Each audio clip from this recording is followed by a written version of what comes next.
السلام عليكم، كي دايرين؟ لاباس عليكم؟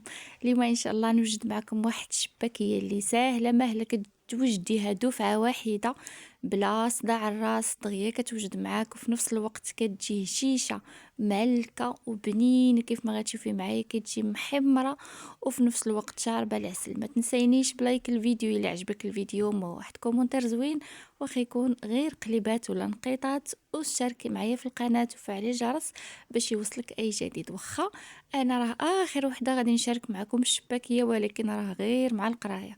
ان شاء الله ندوزو لطريقه التحضير، طريقه مضبوطه بالمعلقه الكبيره والكاس ديال العنبه. وان شاء الله كل شيء كنخليه دائما، كنخلي الوصفه مكتوبه في صندوق الوصف. هنايا عندي معلقه كبيره ديال حبه حلاوه ومعلقه كبيره ديال النافع العبار بالمعلقه الكبيره ديال الماكله. عندي معلقه صغيره ديال القرفه، وربع معلقه صغيره، غير راس معلقه صغيره ديال خميره الخبز. كتعطينا لواحد الشباكيه كتجيبها هشيشه وكتجيبها مجعبه. عندي بيضه كامله، عندي كوزه، وعندي واحد الضويمه ديال الزعفران. ممكن ديري الزعفران العادي داك الخضره او ديري الزعفران الحر الا عندك. واحد الساشي د الخميره الحلوه اللي كتوزن 8 غرام او 7 غرام. وعندي 4 كاس ديال الخل. العبار بالمعلقه هو 3 المعالق كبار، وكندير انا غير هذا الخل العادي اللي وريتكم. كندير كاس قله ربع ديال الزبده اللي ذوبتها حتى ولات على هذا الشكل هذا. انا هنايا استعملت ديك بدويه حيوانيه. ممكن ديري اي زبده اللي بغيتي نتيا، د العبار او الزبده ديال البواطه او الزبده ديال الحلويات. عندي كاس قله ربع ديال الزيت البلديه، ممكن ديري النباتيه او تخلطي بيناتهم. كاس قله ربع ديال ماء الزهر، من الاحسن يكون نوعيه مزيانه. وعندي 2 كيسان ديال الزنجلان هنايا راه خضر، غير طحنته غير شويه حيت مازال كلشي غيتوس في الهاشوار، غادي يتطحن مزيان. اول خطوه غادي نديرو داك 4 كاس ديال الماء الزهر مع داك ضامات ديال الزعفران، نديروهم غير يدفاو شويه فوق البوطه. في الهاشوار غادي نديرو داك الكاس ديال الزهر اللي فيه الضويمه اللي دفيناه غير شويه، نزيدو عليه كاس قله ربع ديال الزيت البلديه، وكاس قله ربع ديال الزبده المذابه. هنايا غنديرو جميع المقادير الا داك الساشي د الخميره. غادي نديرو الخل 3 المعالق كبار اللي هي 4 كاس. العبار دائما كيكون الكاس د العنبه او الكاس الشبيه بالعنبه. غادي نديرو داك 2 كيسان ديال السنجلان. ممكن هنا ديري كاس ديال الزنجلان او كاس ديال الكاوكاو مطحون او كاس ديال اللوز اللي بغيتي. غادي ندير داك المعلقه ديال النافع ومعلقه ديال حبه حلاوه، معلقه صغيره د القرفه. عندي داك راس معلقه ديال خميره الخبز. وهنا بيضه كامله غادي نديروها. اللي ما كيبغيش البيض ما يديروش، واللي عنده حساسيه حتى هو ما يديروش. غير البيضه كتعطينا واحد اللذه زوينه هكا في الشباكيه، وراها ما كديرش الكشكوشه نهائيا في القلي. عندي هنايا معلقه صغيره ديال الملحه، وداك الكوزه غادي نحكو واحد الحكه اللي تكون معقوله، يعني تقريبا غادي نديرو النص ديالها. اللي ما بغاش الكوزه ما يديرهاش، ماشي ضروري، غير هي كتزيد المذاق ديالها. كتبان الشباكيه راها مقومه على حقها وطريقه فاش كتاكليها، داك المذاق ديالها كيبقى في فمك. صافي هنايا غنطحن داك المقادير كامله اللي درت الا الخميره الحلوه.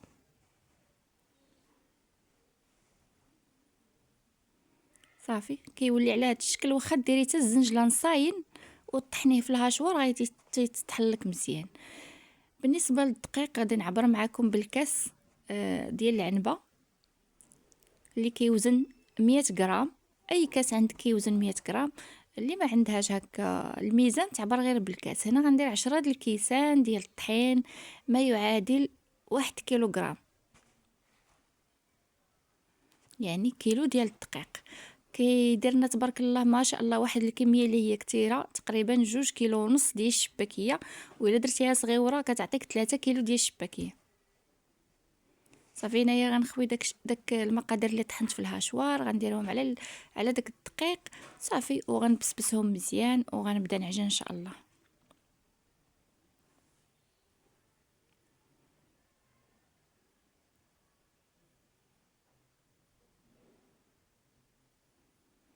هنايا غادي نزيد كاس د الماء، غيبان لكم داك الصفوريه في الكاس، غير داك الكاس اللي درت فيه نيت الزهر وديك الضويمه الزعفران هو اللي كبيت فيه الماء عادي من الروبيني. هنا خدات ليا كاس ونص ديال الماء.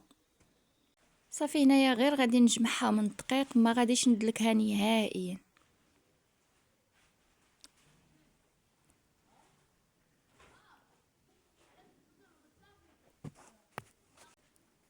صافي وغادي نقطعها كويرات اللي صغارين اللي غادي يساعدوني انني باش نطلقهم بالثلاك. هنا شوفوا العجينه راه قاصحه، قد ما قصحتيها قد ما كتعطيك نتيجه زوينه وكتعطيك الشباكيه اللي تكون هشيشه.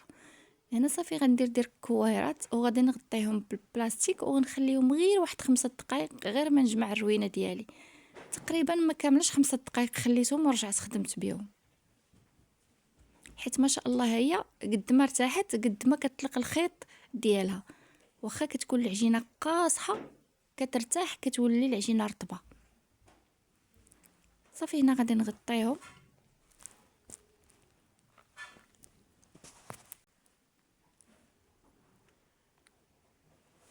هنايا من بعد ما خليتهم غير 5 دقائق رجعت خدمتهم. هنايا كنطلق هذيك الكويره بالدلاك، شوفوا ما شاء الله راه كتطلق الخيط ديالها بسهوله. واخا كتكون العجينه قاصحه هي كتبداي تطلقيها كتطلق معاك بواحد السهوله. هنايا غنطلقها بهذا السمك هذا وغنطويها فحال شكل مسمنه هكا باش كتجي ديك الشباكيه كتجي مورقه كتجي مجعبه. هنايا كنطويها فحال على شكل مسمنه وكنخليهم يرتاحوا المره الثانيه. تقريبا هنا راه ما كنكملهمش انا 5 دقائق باش كيرتاحوا. وكنبدا بالاولين اللي خدمت بيهم، يعني كنبدا بالاولين باش كيجيوني ساهلين، يعني كيكونوا مطلوقين. كل ما رققتوها بالدلاك غتجيكم النتيجه زوينه. هنايا كل ما خليتهم كيرتاحوا كتحصلوا على نتيجه زوينه، ولكن الا ما كانش عندكم الوقت بداو بالاولين اللي خدمتوا. انا هنايا خليتهم تقريبا 4-5 دقائق ما كاملاش وخدمت بيهم.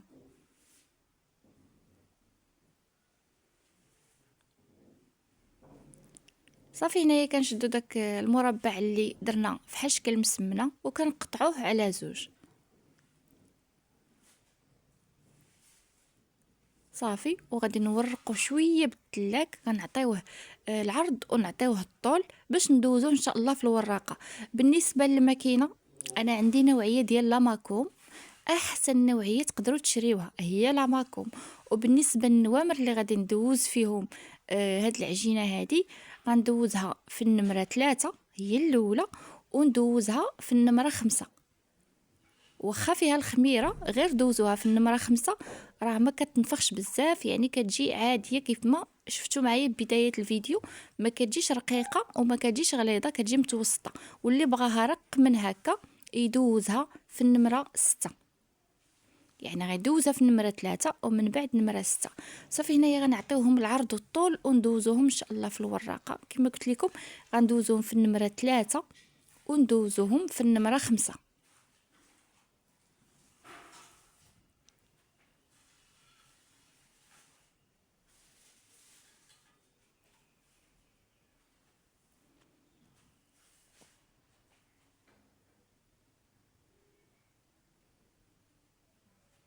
صافي هنايا انا غندير 4 ديال الاشرطه وغادي نخليهم كاملين، غادي ندوزهم في النمره 3 ب4 بهم ونعاود ندوزهم في النمره 5 ب4 بهم.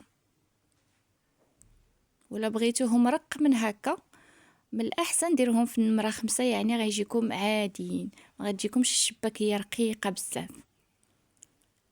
هنايا باش كنسهل عليا انا الخدمه كندوزهم ب4 بهم كيف ما قلت لكم في النمره 3 وكنعاودهم ب4 بهم في النمره 5. صافي وعندي انا هاد الجراره اللي فيها 5 ديال الجرارات، هي اللي غادي نخدم بها ان شاء الله. غادي نطراسي بها العجينه ديالي. شو ما شاء الله راك كطراسي مزيان، وفي نفس الوقت كتسهل عليك بزاف الخدمه. حتى الناس اللي ما كيعرفوش يضربوا الجراره يخدموا بهذه ساهله ماهله. بالنسبه كيكون عندها واحد الظهر ما تخدميش به، حيدي داك الظهر وخدمي غير بهكا، غير بالجراره، وحاولي تبركي عليها بيديك. الا خدمتي بالظهر ديالها راها ما كطراسي لك والو. انا اول مره كنت خدمت بالظهر ديالها ولكن ما طراساتليش، وحيدت لها داك الظهر وخدمت بها هكا كطراسي مزيان وكتسهل عليك الامور. واخا شويه كتضرك في يدك ولكن النتيجه يا سلام، يعني كتحصلي على نتيجه. وفي نفس الوقت انا هنا كطراسه ليا 5 صافي. كنحيدو داك الجوانب ديال العجينه وكنوليو نديروهم في البلاستيك باش ما ينشفوش لينا، كنوليو نخدموا بهم. راه فاش كنجمعوا العجينه كنوليو نديروا واحد الكويره، كنخليوها ترتاح وكنبسطوها وكنطويوها على شكل مسمنه وكنخليوها ترتاح صافي، وكنطلقوها. راه ما كيديش بزاف د الوقت، وهاد الطريقه صراحه ساهله ماهله. فاش كديري 4 كتلقيهم وكتوزيهم في الوراقه عفوا ب4 بهم، وكتدوزيهم عاوتاني في الجراره ب4 بهم. كتجيك طريقه سهله وفي نفس الوقت كتكملي بواحد السرعه. انا هنايا راه ما غنشبكهمش دابا، يعني غنحيدهم ونديرهم في واحد المول حتى لو كان نسالي الكميه ديال العجينه ديالي كامله عاد نرجع نورقهم. راهم ما كيتلصقوش مع بعضياتهم. العجينه كتكون قاصحه، ما كيتلصقوش مع بعضياتهم نهائيا. هنايا ما شاء الله كيف ما كتشوفوا راها فيها 5 ديال الاشرطه.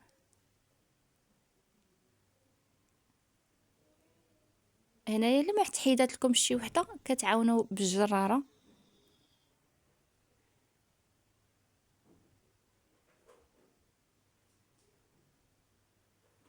صافي، وكيف ما قلت لكم غنديرهم انا في واحد المول ديال الزاج، وغادي نديرهم وسط بلاستيكه اولا ديروا لهم السلوفان اللي بغيتو صافي. وغنخليهم كاملين، غنكمل الكميه ديالي كامله حتى نكمل العجينه. انا هنايا العجينه اللي درت راه باقا ليا ان شاء الله الخير والبركه. هنايا غير بغيت نكمل الفيديو، يعني خدمت غير النص ديال العجينه وباقي ليا تقريبا واحد شويه د العجينه ماشي بزاف. بالنسبه للكيلو ديال الدقيق تيخرج لك تقريبا 2 كيلو ونص حتى ل3 كيلو الا كانت الشباكيه صغيره.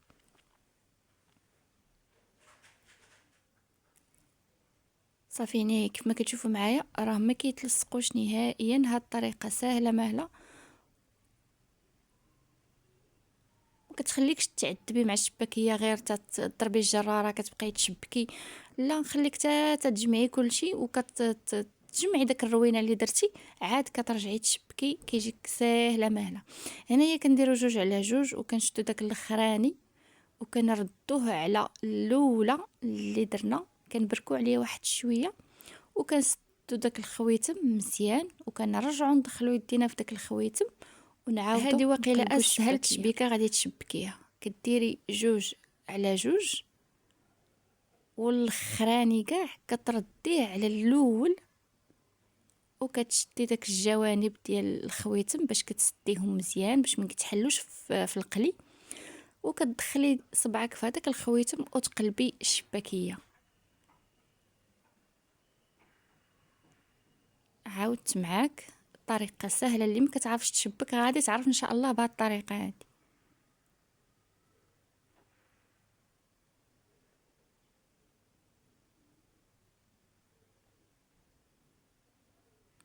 2 على 2 هذاك اللي شاط كنرجعوه الاول كنضغطوا عليه واحد شويه، كنشدو داك الجوانب نلصقوه مزيان كيعطينا واحد الخويتم كندخلو فيه صباعنا ونقلبوا الشباكيه وها هي واجده وسهله مهله وتشبيكه اللي دغيا دغيا كتوجديها. واخا تكوني بوحدك هاد الكيلو هذا غتوجديه في 2 ولا في 1 ونص د المكان.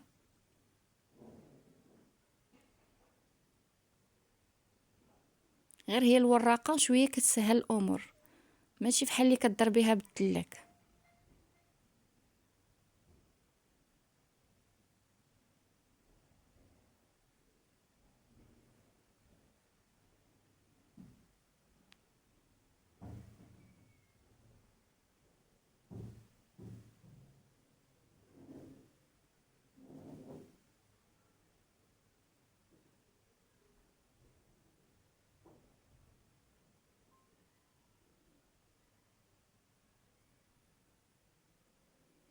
شوفوا ما شاء الله وريضات كيجيو متيولين والشباكيه صغيره، يعني فيها 5. ممكن ديري حتى ديك الجراره ديال 6.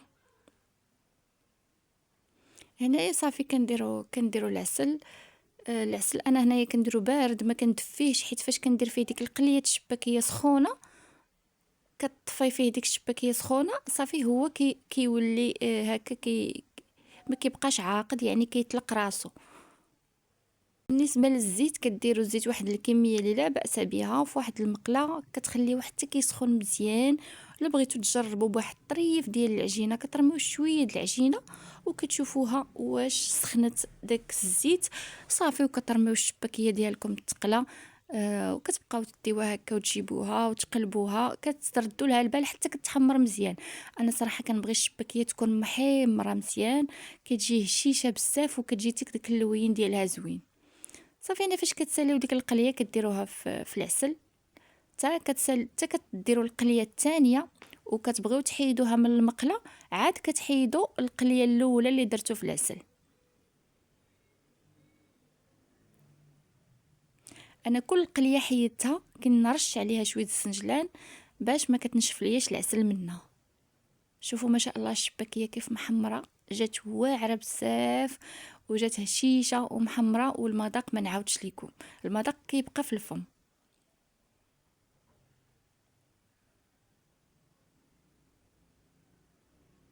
صافي هنايا كنستمروا بنفس الطريقه، تنقليو القليه كنديروها في العسل، عاود كنديروا القليه الاخرى في المقله والاخرى اللي في العسل حتى كنبغيو نحيدوا الاخرى اللي في المقله.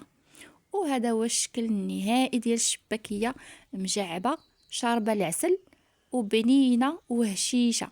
ما تنسينيش غير بلايك الفيديو، يا ربي يجعلها في ميزان حسناتك. شوفوا ما شاء الله الشباكيه كتقطع بواحد السهوله، كتجي لذيذه بزاف، سيرتو هكا الا خدمتيها هكا باللوز كتجي عطي واحد المذاق زوين بزاف. واحد الملاحظه راه كتكون هشيشه بزاف، ما ديروهاش في العسل اللي تتكون قاصحه، يعني العسل تكون الا كانت قاصحه اكثر من القياس دوزوها هكا دفيوها واحد شويه. الا كانت العسل مطلوقه شويه بلا ما تدفيوها، غير كديروا فيها شباكيه سخونه كتطلق العسل هكا باش كتجيكم شاربه العسل بالصحه والراحه. هذا هو الفيديو ديالي، كنتمنى من الله يعجبكم الفيديو. شكرا لحسن المتابعه، مع السلامه ومبروك عواشركم، يدخل عليكم ان شاء الله هذا الشهر الفضيل بالصحه والسلامه وطولة العمر. مع السلامه.